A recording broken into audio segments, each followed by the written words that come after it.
दुनिया भर में जियो एक्सप्रेस न्यूज के नाजरीन को अपने न्यूज कास्टर मुज्जिन हुसैन बिलाल की तरफ से अस्सलाम वालेकुम। शेरों के जिला मंडी बहाउद्दीन का एक और शेर नौजवान वतन अजीज पर जान निछावर कर गया।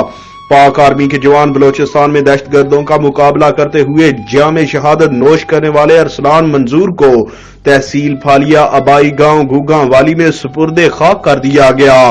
पाक आर्मी के चाको चौबंद दस्ते ने शहीद को गार्ड ऑफ ऑनर पेश किया।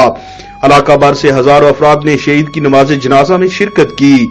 केच बलोचिस्तान ईरान के रास्ते ब्रास में कायम पाक आर्मी की चौकी पर 50 से जायद दहशतगर्दों ने अचानक हमला कर दिया, जिसके नतीजे में पाक आर्मी के 9 जवानों ने जामे शहादत नोश किया।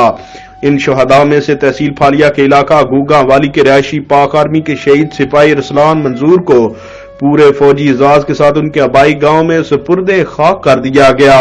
इस मौके पर पाक आर्मी के चाको चौबंद दस्ते ने शहीद को सलामी पेश की। मादरे वतन पर जान निसार करने वाले अरसलान मंजूर की 1 माह कबल शादी हुई थी। शहीद का वालिद पहले ही वफात पा चुका है और शहीद अरसलान मंजूर ही अपने घर का वाहिद कफील था। कैमरामैन नवीद अफजल के साथ रिपोर्ट हाफिज अबू बकर सिद्दीक, स्टाफ रिपोर्टर जियो एक्सप्रेस न्यूज मंडी बहाउद्दीन।